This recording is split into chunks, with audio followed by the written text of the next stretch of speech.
Are we cooking? Cooking with ass? We are cooking ass. Yeah.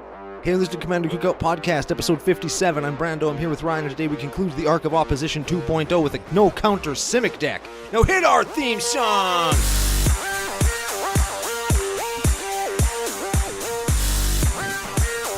Hey, Ryan, we're back for yet another whirlwind adventure. How you doing? Good. What's going down? Whole ton is going down. We've come to the end of yet another super sweet arc, the Arc of Opposition 2.0.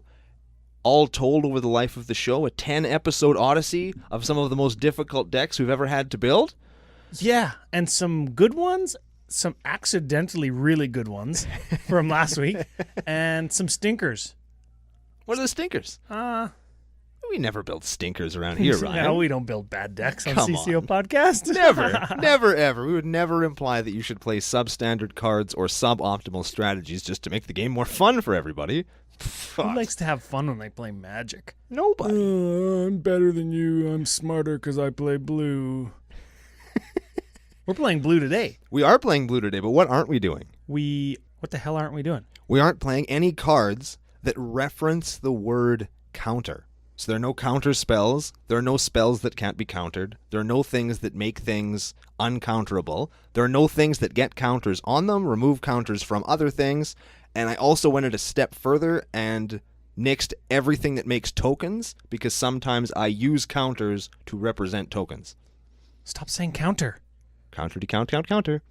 So if it interacts with unglued card ambiguity, it's not in this deck. I don't know what that means, but I don't think anybody knows what ambiguity means. It's very ambiguous.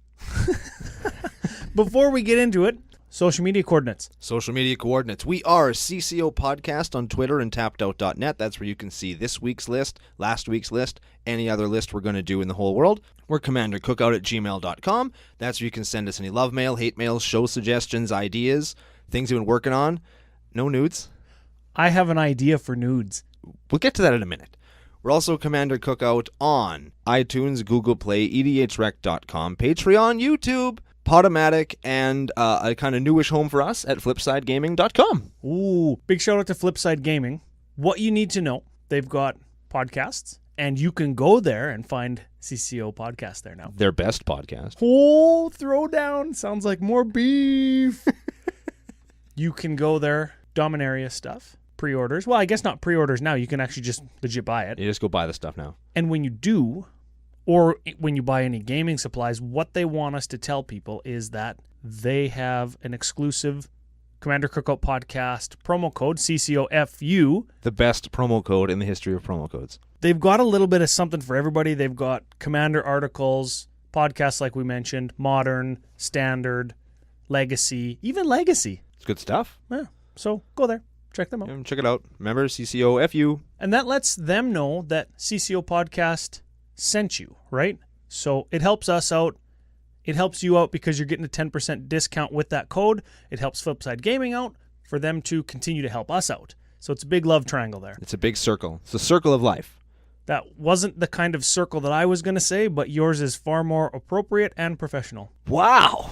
That's wow. This is the Arc of Opposition where I'm thinking and saying the dirty things, and you are thinking and saying the professional things.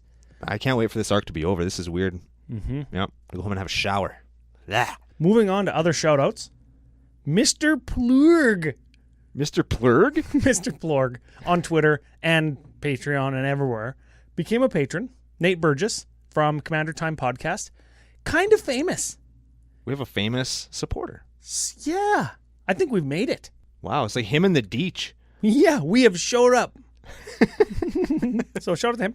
Shout out to, and time for funny nicknames. Ooh. Shout out to Leonard Woolly Broader. What? Yeah. Let's be honest, Ron. With a name like Woolly Broader, I don't know if we really need to do any more damage than already has been done to that guy. Hey, do you think, and maybe this is insulting, but I don't care. Do you think that he took his wife's name? Like Jessie? Oh, new Jesse Broader. New Jesse Broader. Did Jesse actually take his wife's name, or did he just change his name on Facebook? I don't know. F you, Jesse. Yeah, get effed, sir. Leonard Woolley Broder, thank you. Shout out to you. Next shout out, and I like this one, Michael Bogardus. It's like Michael Bogardus Hellkite. I like that. Like Bogard and Hellkite, you know? Yeah, it's a Magic reference. Rare for us. Usually it's like a ball sack reference. Michael Balsactus. You decide which one you like better, Michael. Last thing before we get into the main contest details, we had a mini extra contest giveaway, of which listener Mitch Froelich sent in a funny nickname for Spencer Radcliffe. Sends us an email. He says, I typed in Spencer Radcliffe's name into an anagram generator, scrolled down, looked at a bunch of different anagrams, found Aldrich F. Spencer. Yeah. So F you, Spencer. I like it. So, Mitch, get at us. Send us your address. We're going to get you something from Brando's dirty foil bag. Yep. And my pile of foils in my closet. Speaking of dirty foil bags, Atraxable, GP Vegas, Commander Cookout Podcast versus CMDR Central versus a bunch of other scrubs. The point is they're all scrubs. Yeah, they're all scrubs. And we're going to beat them all to death in a game of Magic, apparently. But on Twitter, CMDR Central recently bought a collection that came in garbage bags. I assume that's how they have most of their collection stored. Later on in the show, we are going to get to the long-awaited portion of the contest where we are going to lay down the 5 cards that CCO Podcast decree that those buttholes have to put in their decks. Or their deck. There's only one. That's awesome. They're pretty good, so stay tuned for that. Also, we're going to remind you guys one more time, this is the last week that we have to enter into the giveaway of Opposition, which is where me and Ryan have a pile of cards that we totally hate, and we're going to give them away as a package. If you go on Facebook, share our posts, like our stuff, just kind of help us get our name out there, we will maybe send you a pile of cards that we hate, not necessarily bad ones. We got the pile here. We're going to run through them real quick. So, I've got Aloro, Ageless Ascetic. I've got F Eminence. Okay, Full Art F&M promo, Mana Leak. Because F Mana Leak. Ballsack Mouth Autochthon Worm. F that guy. Foil Teza Envoy of Ghost. A jerk. Possibility Storm. Best card ever printed. Hate it. Blood Tribute. Piece of shit. Libro de Hichos, a.k.a. Spanish Spellbook. Full Art Cancel. Because F Cancel. Play Counterspell. Chinese, because I hate foreign language cards. Leyline of Sanctity. Good and modern. Kervek the Merciless. F that guy. Sire of Insanity. F that guy. Foil Godpharaoh's Gift, because I'm a dumbass and bought 2 of them and I only needed 1. Foil Sky Swallower, remember him? He's the best. Narset Enlightened Master. Piece of shit. Platinum Angel. Stupid card. Liliana Vess. Stupid tutor. Mind Control at Rare. God damn it. And Yosei the Morning Star. Piece of garbage. Plus or minus any extras from the creepy foil bag and or closet.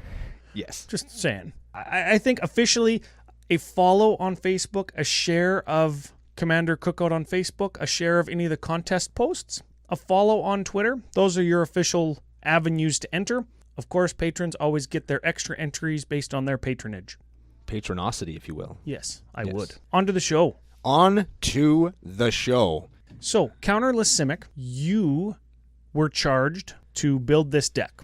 It's a Simic deck, green, blue. And for the longest time, you're like, who am I going to build? What's going on? Blah, blah, blah. Listener Cal Morgan at CallumMorgan11 on Twitter tweeted out to a bunch of the podcasting, EDH podcasting community, building Tatyova Benthic Druid. What do I put in her?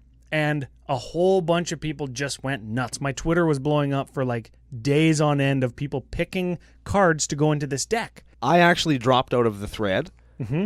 Because I had actually decided to build her earlier that day. So it actually came out at a really opportune time for me. Instead of listing a bunch of cards on Twitter like some scrub, we're going to do a show on it. Well, those scrubs, just in case anybody's interested, because there was actually some gems for Tatyova that we didn't include in our deck because they are the very typical, powerful, obvious way to build her.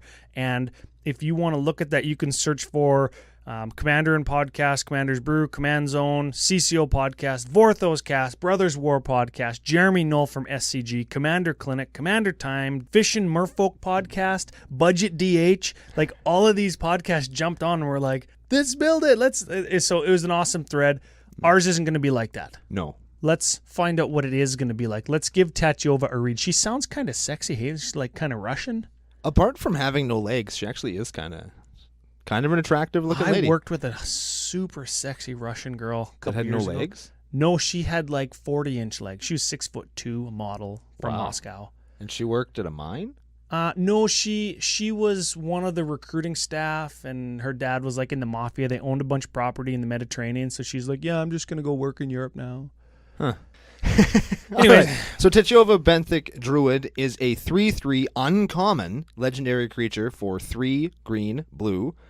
Whenever a land enters the battlefield under your control, you gain a life and draw a card. So what the hell? It's from Dominaria, brand new. Yep. Landfall, gain a life, draw a card. So what are we doing? Jamming it full of every single extra land effect in the game? We could have done that, but we didn't. Instead, I built a janky yet somewhat degenerate combo list. Hey, you're speckity my lingity now. Now, I'm not the combo guy, but I did my best, and I think I came up with something that will amuse and shock you. Well, should we do a couple quick hits? Let's do it. Now, there's 47 creatures in this deck. What? Which is a little bit weird, so the quick hits, let's just see what we got. Okay, here we go. Start off with an Ambush Viper. It's a 2/1 flash snake with death touch. It's a removal spell. It is a removal spell. I like that. It's like green terror. It's like green terror. Azusa Lost But Seeking. Play 2 extra lands a turn. Okay, fine. Dink. Brawn. When it's in your graveyard, your creatures gain trample. I think important for a couple cards coming up. Badoka Gardener. Flip card from Krapagawa. Tap them to put an extra land into play if you have 10 or more lands. Flip them. When he flips, you can pay 6 to put an XX into play. X is equal to lands you control. Okay, cool. It's a land deck card. Caustic Caterpillar. Removal spell. Sacrifice them and destroy an artifact or enchantment. Clever Impersonator. 4-mana clone. Clone. Also a 4-mana clone. Council of Advisors. That's another one of the card draw guys. Crater Hoof Behemoth. Finisher, right? Has any green card won more games in Magic? Maybe Hurricane. Around our table. Maybe Hurricane around our tables, but I think you lose as often as you don't lose when you play Hurricane. That's true. But I count it as a win. Moral victory. Dawn Treader Elk. That's a 2/2 bear. Pay a green and sack it to Rampant Growth. It's a land card. Eidolon of Blossoms. It's a 4-mana Enchantress. Kind of a weird card because there's 3-mana Enchantresses, FYI. But I'm playing this one instead because it draws you a card all by itself. The other Enchantresses do not. Ah, okay. I get you. Eternal Witness. Get something back from your graveyard. 2/1 for 3. Farhaven Elf. 1/1, get a land into play tapped. It's a land card. Floodgate. Floodgate's a creature? If I said Floodgate, you would think artifact. Definitely. Not the case. From Mirage, so you know it's good. Blue, 3. If Floodgate gains flying, sacrifice it. Bury it. Read the card, Ryan. Read the card. If Floodgate leaves play, it deals to each non-blue creature without flying 1 damage for each 2 islands you control. What the hell? I gotta be like an algebra major to solve this card? What the? It'll all be revealed. Gaia's Skyfolk. Ooh, Apocalypse. 2/2 flyer, Merfolk Elf for green-blue. Interesting. Harbinger of the Tides. That's a Merfolk, and when it enters the battlefield, it returns a tapped creature an opponent controls. And you can cast it for flash for 2 extra, so it would cost blue, unless you cast it for flash, blue, 2. Kamal Fist of Krosa. Gives your guys overrun, +3/+3 and trample. Kind of a finisher, I think, like Crater Hoof. You'll see why in a second. It also turns your lands into creatures. Ah, very good. Or their lands into creatures. And then you floodgate them to death. Lab Maniac. Lab Maniac, the other finisher in the deck. Maybe it's going to go good with all the card draws bouncing guys you got. Maybe. Lord of Atlantis. He's a Lord of Merfolk for 2. Master of the Pearl Trident. Exactly the same as Lord of Atlantis, Merfolk Lord for 2. Merfolk Looter. Another Merfolk. Tap, draw a card, then discard a card for 2 mana. Merfolk Mistbinder. Another Merfolk Lord. Merfolk Sovereign. Another Merfolk Lord. What is going on? Marrow Regery. Another Merfolk Lord. Now, Marrow Regery has whenever you cast a Merfolk spell, you may untap or tap target permanent. I don't think that you're comboing with that, but no. Sick value because you got Well, we've seen how many merfolk already? 6? There's quite a few. Let's see if there's more. Phyrexian Metamorph. Could be a merfolk, but it's a 4 or 3 mana clone. Regal Force. Ooh, when it enters the battlefield, draw a card for each green creature you control. 5/5 for 7. Renegade Doppelganger. 2 mana clone. What's the deal there? Give that guy a read. Renegade Doppelganger is a 0/1 for 1 and blue. Whenever another creature enters the battlefield under your control, you may have Renegade Doppelganger become a copy of it until end of turn. Okay, so it just becomes whatever you cast last. Yes. Yeah. Sakashima the Imposter. 4 mana clone, you can bounce it. Sakura Tribe Elder. 2 mana, mana dork. Sakura Tribe Scout. 1 mana, mana dork. Scourge of the Fleets. Ooh, I always like this card in a deck that's got lots of islands. Kind of with Floodgate, same thing. Blue 5, Kraken 6/6, enters the battlefield. Return each creature your opponent's controls with power. Toughness, X or less, where X is the number of islands you control. It's kind of like a overloaded Cyclonic Rift on a creature. Silvergill Adept. Another merfolk. When he enters the battlefield, draw a card. Okay, fine. Sky Shroud Ranger. That's a mana dork. You can put a land from your hand into play, right? By tapping them? Correct. 1/1 for 1. I think originally from Tempest. Good include. How about Striped Bears? How about Wall of Blossoms? How about Striped Bears? Green 3, 2/2. That's a terrible bear. When it enters the battlefield, draw a card. I feel like you can get that effect on 2 mana. Maybe. Stunt Double. 4 mana clone with flash. Sylvan Basilisk. It's kind of got Death Touch. 2/4 for 5. When it becomes blocked by a creature, destroy that creature. Sure. It's like improved Death Touch. Tishana Voice of Thunder. Ooh. Star for green 5. When it enters the battlefield, draw a card for each creature you control. No maximum hand size. Power and toughness equal to the number of cards in your hand. She beats wholesale ass all day and is a merfolk. Vesuvan Doppelganger. 5 mana clone. Vesuvan Shapeshifter. 5 mana clone with morph. Vizier of Many Faces. Vizier of Many Faces is your 1 token card, right? Yeah. It comes into play, clones something, and then you can embalm it for 7 after, right? Or no, 5 after, and it becomes a... Yeah, it's another clone, except it's white and a zombie. Oh yeah, it comes back as a white zombie, the same as it was before, right? Vidalcan Illusionist. This one's weird. Weatherlight. So like Mirage, you know that it's going to be good or bad. Blue 2, 2/2, and then its ability, blue, tap, target creature phases out. Now, it is a merfolk, so we're following the merfolk kind of aggro beatdown fallback plan, but what's with phasing? Well, sometimes you just got to get a creature out of the way. And phasing it out's a good way to do that. Because target creature phases out, not target creature you control. Yeah. So you can just... I don't mind that. Just get rid of them for a second. And if they have equipment on them, it gets rid of that too. And yeah, it all comes back, but it's just a way to get somebody out of the way. F your Voltron card. Walking Atlas. 2/2, put a land card into battlefield from your hand by tapping it. Wanderwine Prophets. 6 mana merfolk, champion a merfolk. When it deals combat damage to you, take an extra turn? Sack a merfolk, take an extra turn. Whoa. Dirtbag. Is that what it is? When it deals combat damage to player, you may sacrifice a merfolk, and if you do, take an extra turn. Huh, weird. I don't think you'll need it based on what we're going to talk about. Nope, but you never know. Wayward Swordtooth. 3 mana dinosaur. Play an extra land during each of your turns. Right? And can't attack or block unless you have the City's Blessing. Correct. Which is 10 or more permanents on the battlefield. Easy AF in this deck. Yes. Wistful Selkie. I didn't know this was a merfolk. Simic hybrid. When it enters battlefield, draw a card 2/2. Sure. Wonder. Like Brawn, if it's in your graveyard, things you control have flying. If you have an island. Now that's a creature package, Ryan. That screams combo to me, doesn't it? Instance. 1 instant. Let's see what it is. It's a mystical tutor. Instant, blue, search your library for an instant or sorcery card. Put it on top of your library. Or reveal it, put it on top of your library. What do you find with it, do you think?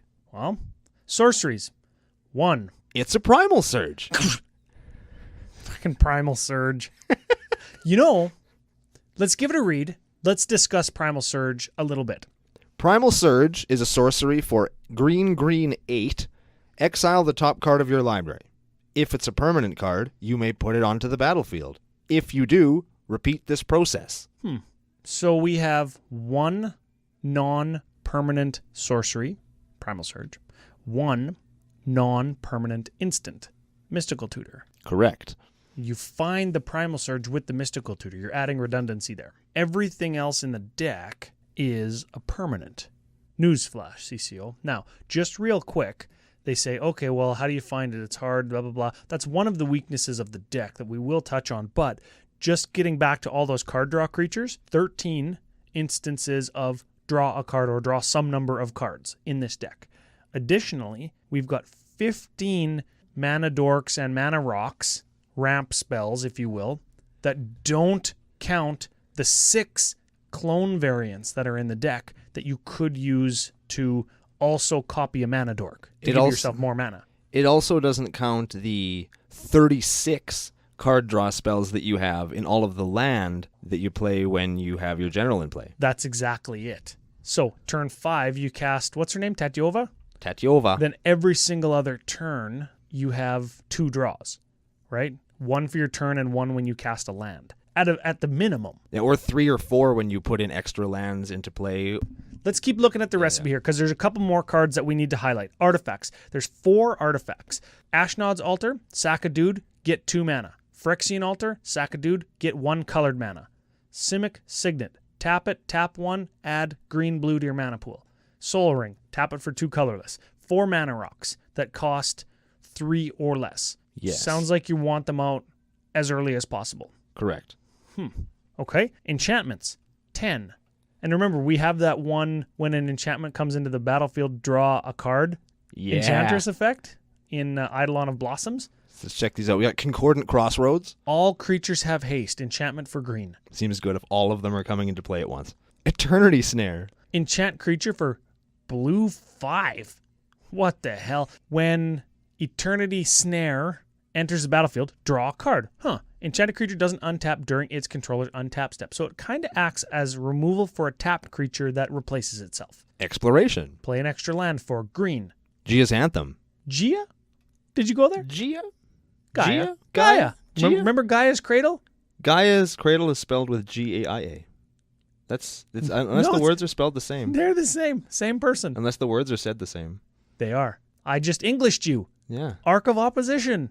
F. Good thing it's over. Yeah. Let's not do this again. Green 1.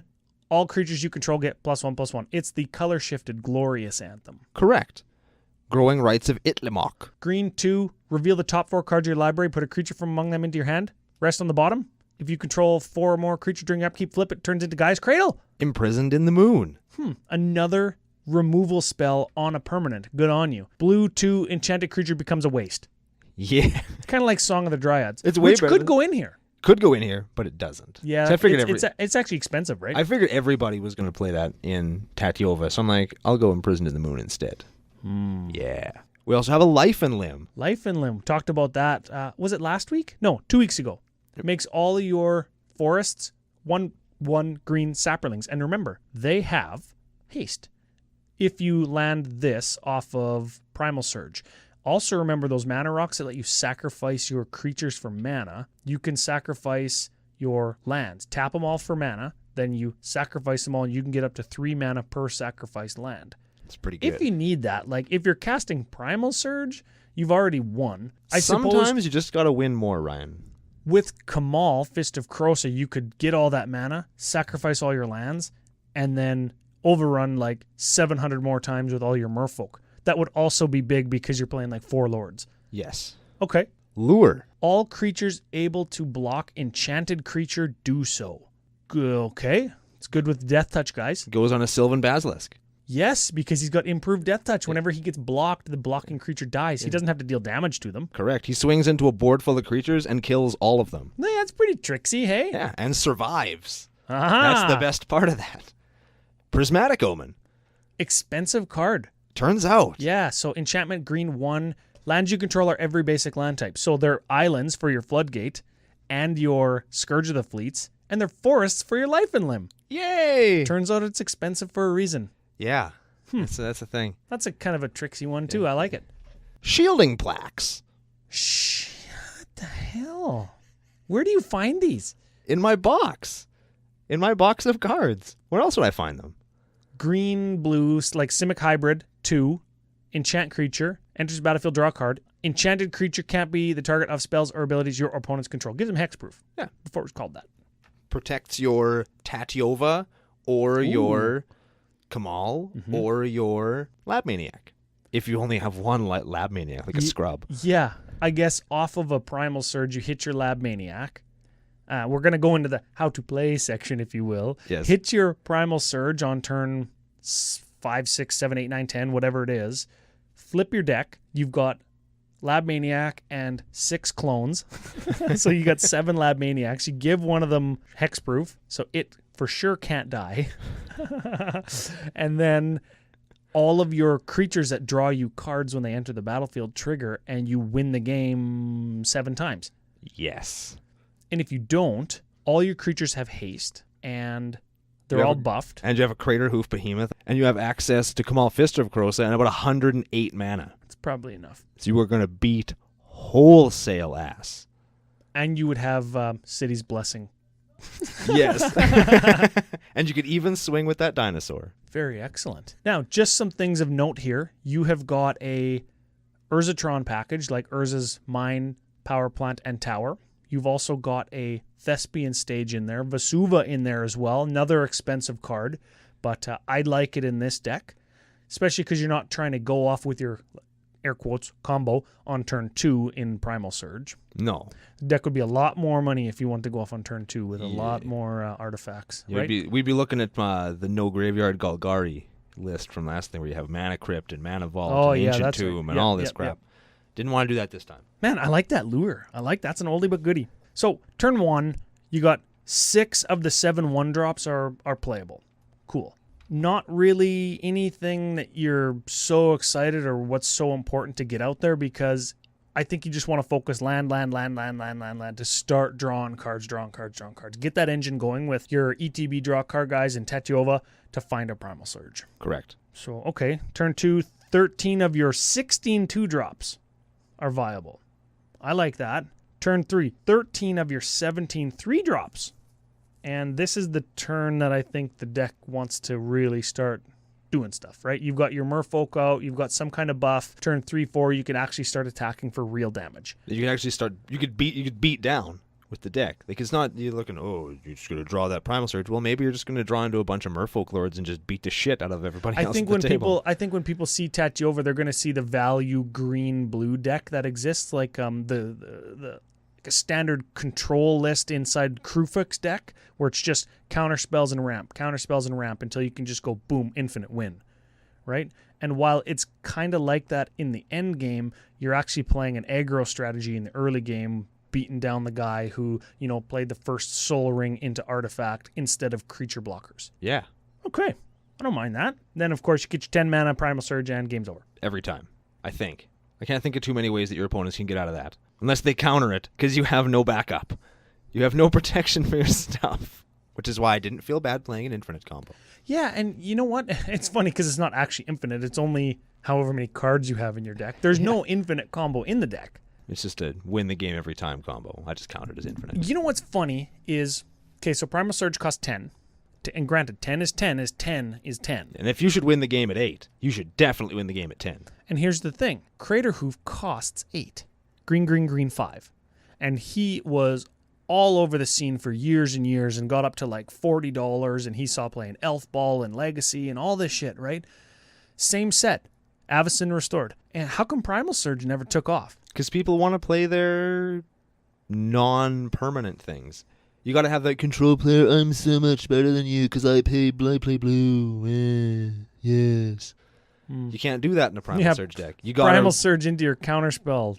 Get wrecked, dink face. Yeah, you just paid 10, drew 1 card, and had to bin one of your counterspells. Okay, well, here's another thing. I get it. Primal Surge is 100% build around me. What about something like win the game immediately after casting Tooth and Nail? 9 mana when it's entwined. Does the same thing. You don't have to build around it. Is that why, like I said, has any green card won more games than Crater Hoof? Maybe Tooth and Nail. Maybe Tooth and Nail? Like, is it better? Does it go in this deck? I like me some Tooth and Nail. I do too, but I don't think it goes in this deck because, well, there's no 2-card creature combo that wins the game.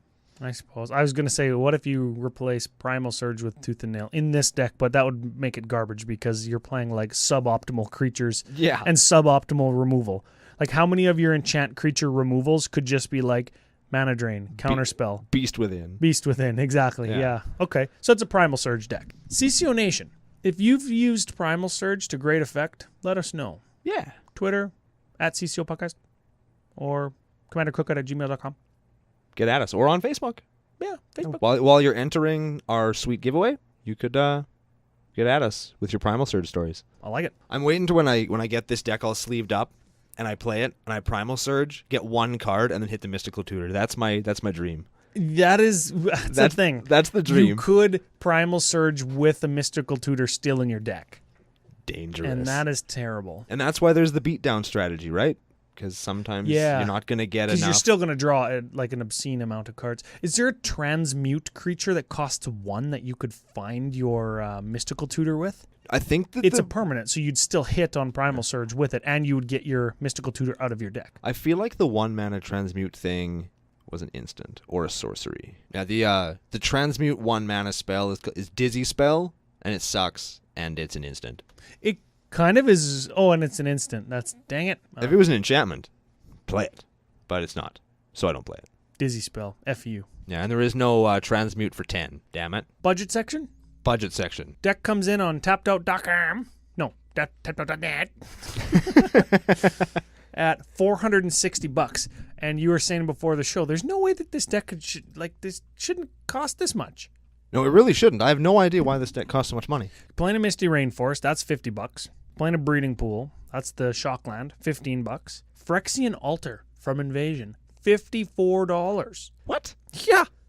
And Prismatic Omen, $30. Holy hell. Those are the cards in here that I think are A, the worst offenders, and B, have the price tag to be warranted worst offender, what do you call it?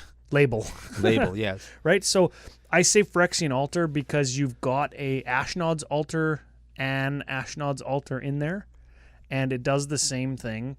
And if you want to save yourself $54, no, right? It's in there for redundancy. Again, assuming that eventually you're going to Primal Surge into a Mystical Tutor at some point. Like sometimes you're going to just naturally draw the Primal Surge because you're drawing so many cards. Mm-hmm. So maybe you get everything, but maybe you don't get enough card draw to draw the rest of your deck, or maybe you need colored mana to go off with Kamal, or you have to play the Craterhoof Behemoth, or hard cast something without combo mana available. Yeah, okay. But if you look at the deck as this is a Primal Surge deck, I'm going to cast it, I'm going to win the game after I overrun, you might not need it. The Misty Rainforest at $50, I thought, why not a high market? Like if you're looking for a sacrifice, a creature outlet outside of your altars that we just talked about for your Brawn and your Wonder, you could sacrifice to high market to gain a life. And you get your Brawn or Wonder in your graveyard to give your creatures trample or flying. It's I like it because, I mean, even if somebody's casting a Wrath, I'll gain a life instead. Right? Or if somebody's casting like the Fumigate Wrath, that they get a life for each card or each creature that's destroyed. Yeah. I'll gain a life instead of you. Right? It's always good to have something get binned so your opponents don't get that benefit. That's very handy. So you can get sacrifice outlets on your lands, kids. Don't forget to play your utility lands. Utility lands is very important. I don't think we said that for a while. No, we have not. But it is very important. You could also run, if you're going to run high market and you got the coin to afford the Misty Rainforest and the Phyrexian Altar, Diamond Valley. Oh, yeah. It's a land from Arabian Nights. Sacrifice creature and you get life equal to the creature's toughness. Really good after you land that Craterhoof Behemoth that gives all your creatures like plus 47, plus 47. And it only costs like $850.00. Yes, I was going to say 850. Canadian. That's American. That is American. Yeah, so that's like 82,000 Canadian. God dang. Cool picture, hey? Very cool. Yeah, it's got like a skeleton wearing a helmet. Looks what like is a he deadite. doing? What is like? He's chilling. He wants you to draw him like one of your French girls. I would draw him. Is he the creature you sacrificed? Because he's just a skeleton now. He's dead. There's no diamonds in that valley either, really. It's kind of sparkly. I would paint it with sparkly paint if I had that card to alter. Bling it out. Okay, I've got a couple suggestions for the budget section. I love suggestions in the budget section. If we look at the Misty Rainforest, Breeding Pool, Phyrexian Altar, Prismatic Omen, let's count in that same category, Vesuva, because it's quite an expensive land as well. What if we did like Mana Dorks that tap for mana, right? And CCO staple, Intruder Alarm. You could make infinite mana doing that. Yeah, you could. With all of your guys that let you play extra lands and guys that draw you cards when they enter the battlefield, you play a creature, untap your Mana Dorks, that creature drew you a card, it's another creature. Play it.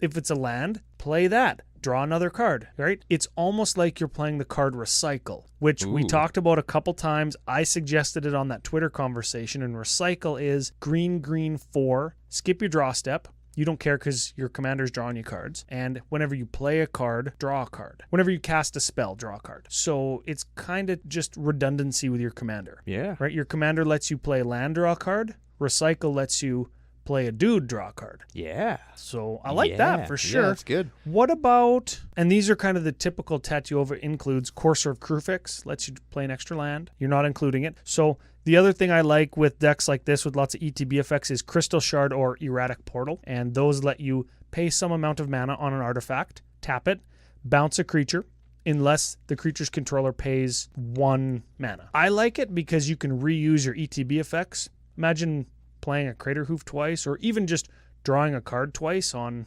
a couple extra mana. Or you tap out, I bounce your thing with Crystal Shard because you can't pay the 1 mana. Ha! So just a kind of a cool, cheapy little trick there that I like. Strengths and weaknesses? Strengths and weaknesses. Okay, strengths.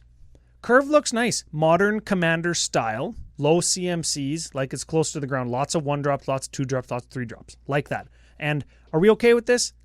Are we letting WotC dictate our game plan with this, or are we cool with this? I'm okay with this. With this particular one, I mean, most of the stuff is, I don't want to say it's junk, but, yeah, The thing about the ETB draw card creatures, you're not going to pay 8 mana, 9, 10 mana, and ETB draw card on like a shitty body. Like that card's going to do something better. Yeah. So they put all those ETB draw card effects on little guys. Yes.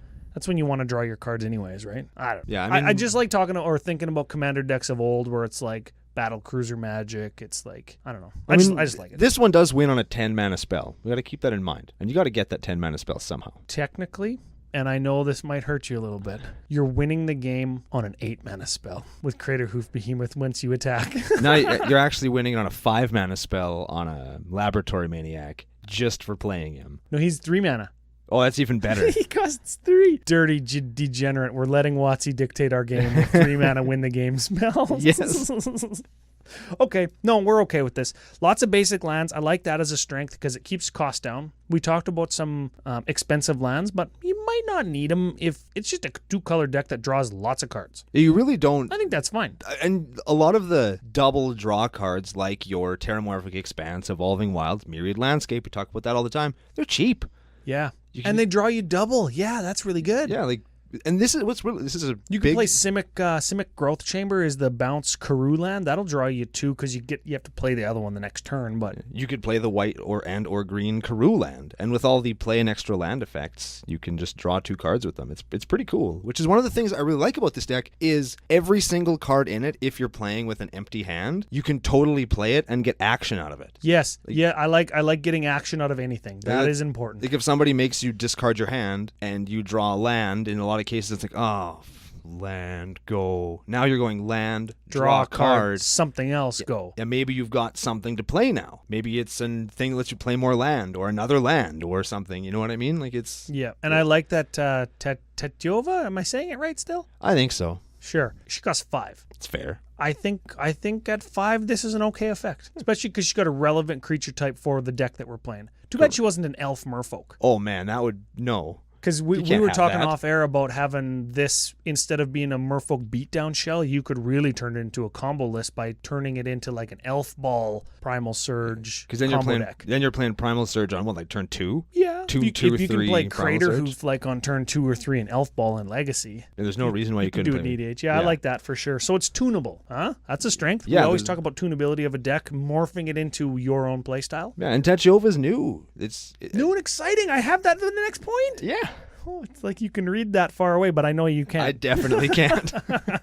Merfolk beats. Okay, we talked about that. Lots of support, lots of equipment too. If you want to go that route, like the beatdown route, and equipment fits right in with Primal Surge too. So just because it's a permanent, right? Okay, weakness. We touched on one. Hard to find Primal Surge if you don't have that Mystical Tutor or Natural Draw it, or you could totally whiff on Mystical Tutoring from Primal Surge and it shuts off the combo. Correct. And then you're strictly on the beatdown shell until you draw your Eternal Witness to do it again. Yes, and there is Eternal Witness redundancy effects on other creatures you could build into the deck, but at what cost? Playing extra land per turn or beating down with Merfolk? Like, do you want to put in a Deadwood Treefolk as Eternal Witness 2 at the cost of taking out a Lord of Atlantis? I don't know. I don't really want to do that. I don't know. For a janky combo, I think you just nuts to the wind, right? Yeah, just go with the janky combo. Absolutely. Yeah, we're not pussies around here at CCO Podcast. Okay, the other weakness I have, and this is kind of a common trend when we pick something that's new and exciting or something that's obviously very powerful and buildable, feels like the Commander community is going to latch onto this one and build the Tatyova deck. Yeah, there's going to be right? a Tatyova deck. When I first built this, there was 0 lists on EDHREC.com. I want to point that out. Woo! It was kind of fun because it wasn't even out. Yeah, and it's not like that anymore. There's a few now, but yeah, in the first week. Yeah, I would imagine that this is going to be one of those decks, just like the new Joyra, where she's going to get a list right away. Yeah, there's a few like Zur the Enchanter, Doomsday Zur, Kess. Even Animar, you sit down. You remember Sea Monster Zur we did a few weeks back or whatever. Right. You sit down with Zur and everybody's like, okay, we got to kill the Zur player. You have to play a few games in a row for them to understand that it's a Sea Monster deck. Yeah, not Zur. Exactly, and this one falls victim to that as well. It's a Merfolk deck, I swear. And then people are like, oh, okay, so you're running just lots of counters instead of lots of like classic Tatyova. No, I swear it's counterless. And then you run a Primal Surge out and win the game, and they're like, oh, see, I told you. And they're just going to beat your ass every time you play this deck now. So you got to be careful when you're playing what's going to be a popular commander and when you play what is a combo deck. Correct. Oy. Yeah, it's tricky, but fun. Yeah, no, I had so much fun I like building the deck. I like this one for I had sure. so much fun building this deck. That's really cool. I like this one. We agree then. We do. This is a fun deck. It's awesome. That's like the opposite of what usually happens too. Jesus. People don't usually hear me and Brando argue, but boy, do we. It has happened like once or twice. Milk list? Now, how about instead we do Card of the Week? We're going Floodgate this week. Absolutely. Floodgate's a sweet creature wall from Mirage. It has Defender, obviously, because it's a wall. When Floodgate has flying, sack it. When it has flying, sacrifice it. That is the weirdest thing. Well, because you're raising the Floodgate, and then all the water comes out. When you give it, wow, so flavorful. Right? It's when you levitate it into the air, it and all lets all the water out. Very cool. No shit. And then once it leaves the battlefield, i.e. you lift it up and then sack it, Floodgate deals 1 damage for each 2 islands. For every 2 islands you control to each non-blue creature without flying. Now, so what does that mean? Okay, I have 2 islands, so it deals 1 damage to each thing that doesn't fly. Correct. Or in this deck, if you have a Prismatic Omen, you have 36 islands, and it deals 13 damage to every creature that isn't blue and isn't flying. And you've sacked a Wonder, so all of your guys are flying and take no damage. You can use your infinite mana. No, if you have 36 mana, 36 islands, it would be 18. 18. Yeah, that's even better. That's better. That's even better. And you can 18 is always better than 16. Yes. Unless it's guys beating you up. And then that's not as good. Yes. And then you use all the mana you have to use Kamal to turn all of their lands into dudes and just kill them. It's awesome. So Floodgate. You're a piece of crap. From Mirage, it's 21 cents or $3 Canadian. Yep. Pick them up. And it has a sweet art on it as well. There's a bunch of guys running away from a Floodgate. We talk about like Mirage being just the hidden gem set of Magic history for EDH. We should look at doing some giveaways from Mirage. Maybe like a set of Mirage. Ooh. I'm not throwing this out there yet. We've got our giveaway of Opposition planned. We have our next giveaway planned. That's a big one, yeah. I'm excited about the next one. And we have the next one planned as well, based on a listener submission, which is super cool. I'm so happy that we have this, but you're going to have to wait. This is like a super far out teaser for the summer. Yes. I like the Mirage idea. It's cool. We'll look into CCO Nation, if you like sets of Mirage given away for free, let us know. Yeah. Because, I mean, who doesn't? Yeah, who wouldn't like a set of Mirage? And we didn't do this. I had an additional shout out. Ooh. Shout out to Jake Andrews. We're talking about doing giveaways. Who's talking Jake about, Andrews? Talking about CCO Nation. Jake Andrews is a CCO nationalite who is sending me tattered mummies. Oh, shit. Remember we talked about that? Somebody picked up. That's awesome. Yep. So we're doing a little trade online. If you're into that, hit us up when we ask for something, and we'll send you stuff back. Or if you have something that you think we'd like a floodgate. Oh. Somebody's going to spend more shipping us floodgates than buying a floodgate. Hey, don't do that. Milk list? Let's do the milk list. Okay, so milk list, as per edhrec.com, is the most popular cards per converted mana cost in any color combination. This week, Simic, green, blue. Okay, in this case, from 0 drop to 16 drop. Holy What Jesus. I mean is 15 drop. Okay, at the 0 converted mana cost slot, Everflowing Chalice. No. At the 1 drop slot, Soul Ring. Yes. We are playing that. Cyclonic Rift. No. No, because it's not a permanent. Eternal Witness at 3. Yes. Yes. Mystic Snake at 4. Counters a spell. It is a permanent. It could work. Counters a spell. Oh, that's right. Counters a spell. Yeah. My bad. Yeah.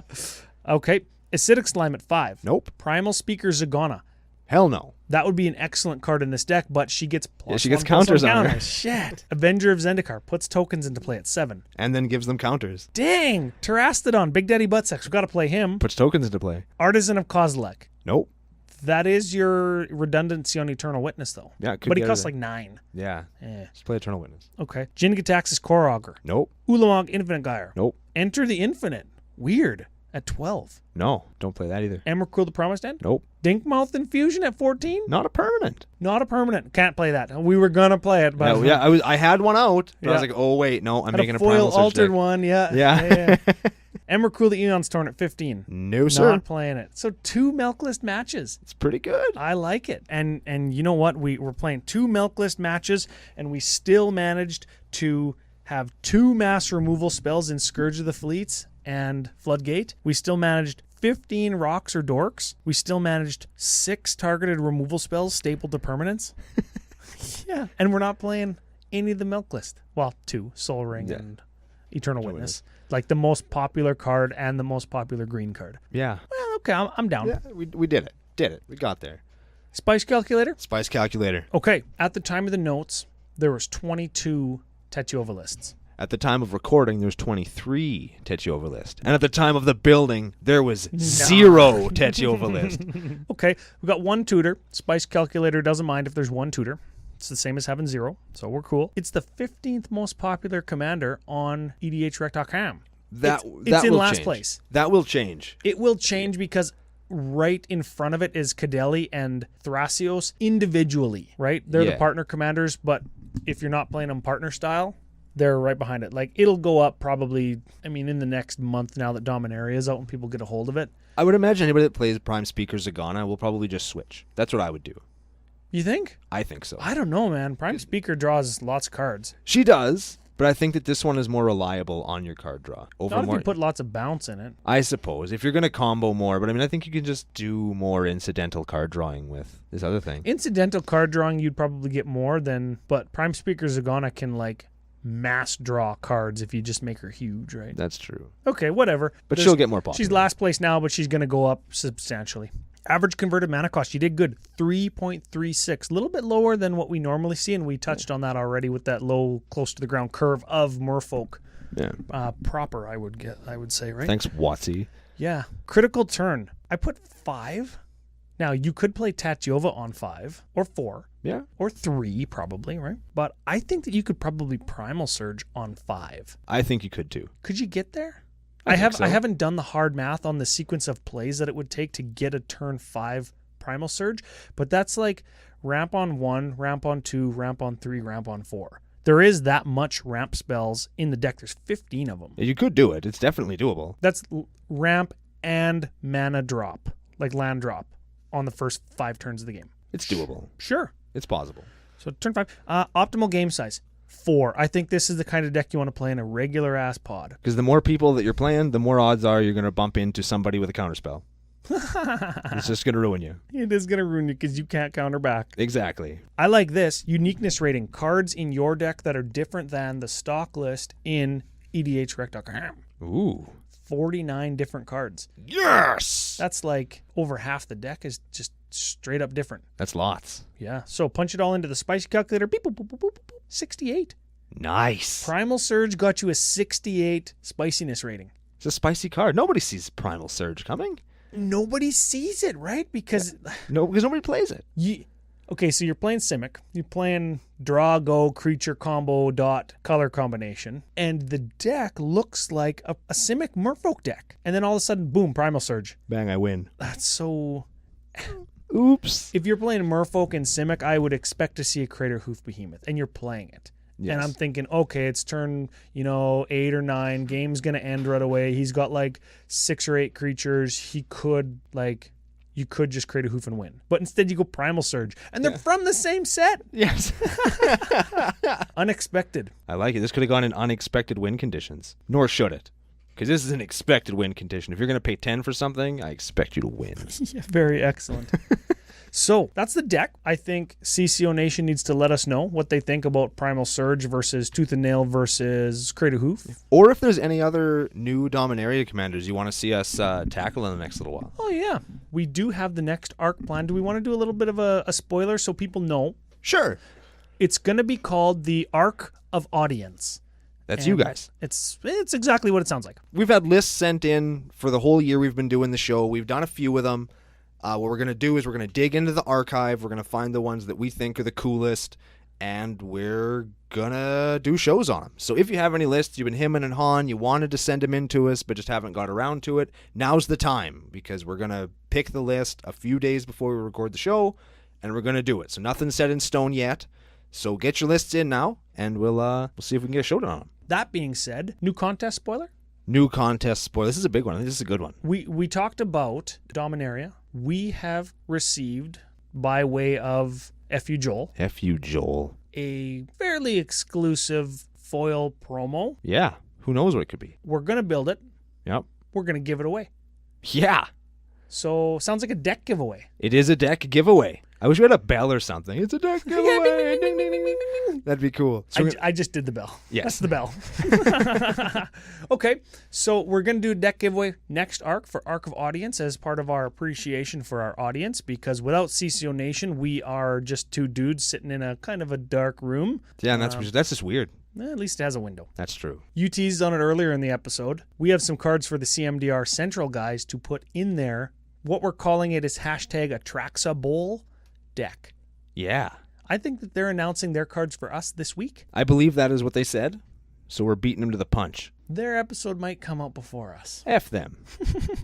I picked 2 cards, you picked 3 cards, and we kind of have explanations for them. Yes, we do. Okay, so my first card, I picked Engineered Plague. Engineered Plague. Engineered Plague is an enchantment from Urza's Legacy. Black 2.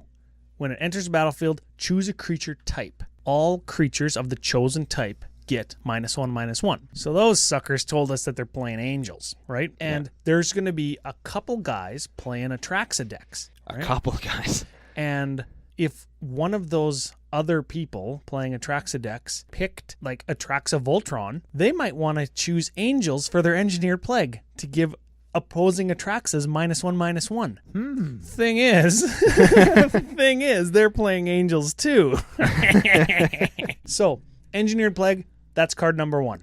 What's card number 2, Ryan? Well, you picked card number 2, and I like this one, so you give it a read. It's from Apocalypse. Card number 2 is Haunted Angel. It's an angel. It goes right into their list. It's a 3/3 for 3 with flying. When Haunted Angel. Good value. Excellent, right? It's undercosted, especially coming from Apocalypse. Yeah. So let's read the rest of the card. When Haunted Angel is put into a graveyard from play, remove it from the game, and each other player gets a 3/3 black angel creature token with flying. Excellent if they're playing Coat of Arms in their angel tribal deck. Yes. Excellent for us. Okay, what's card number 3, Brando? Because I like this one just based on it being from none other than Homelands. Homelands, baby. We got an enchant world called Mystic Decree. Mystic Decree is an enchantment for blue 2. All creatures lose flying and island walk. Because F you, that's why. Well, here's the thing. The CMDR Central guys are going to be playing against opposing Atraxa lists, remember? Shit, they're flying. And Atraxa flies. So if they get Cyclonic Rifted, how are they gonna block if they don't have angels? Right? They might only have low to the ground, non-flying, non-reaching things to protect themselves. Mystic and that's not Secret. going to protect it from nothing. No, So I'm doing them a favor. absolutely. Totes. Next card. Now, card number 4 is the Bomb Diggity. This is me doing the CMDR Central guys a favor. Like, it might sound like I'm messing with them with these last two. This is the one. Okay, this is the one. Herald of Sarah is from Urza's Saga, so you know it's broken. Oh yeah, broken as set ever. Urza's Saga, Herald of Sarah, white 2 for a 3/4 flying, attacking, does not cause it to tap, echo, angel. So it's a 3/4 flying vigilance for 4. Yeah. Good value. That's pretty good.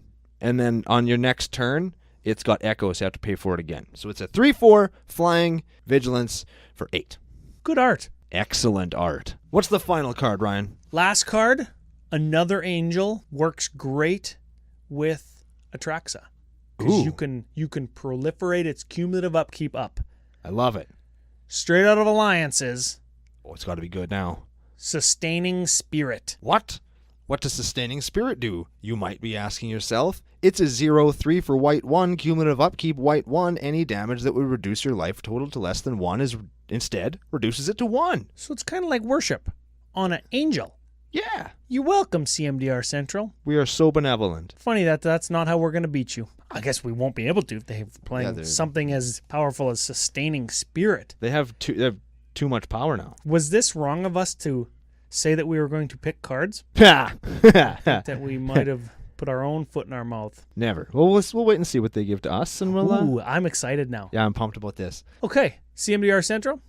There's the gauntlet. We picked Sustaining Spirit, Herald of Sarah, Haunted Angel. Mystic Decree and Engineered Plague. So those are your 5 must-play cards. You enjoy those, and we'll see you in Vegas. And we'll see all of you back here next week. We're going to announce the winner of the giveaway of Opposition. We're going to announce the deck giveaway contest, and we're going to start the arc of the audience. All of that and more on the next episode of Commander Cookout Podcast. Hit our theme song! Woo!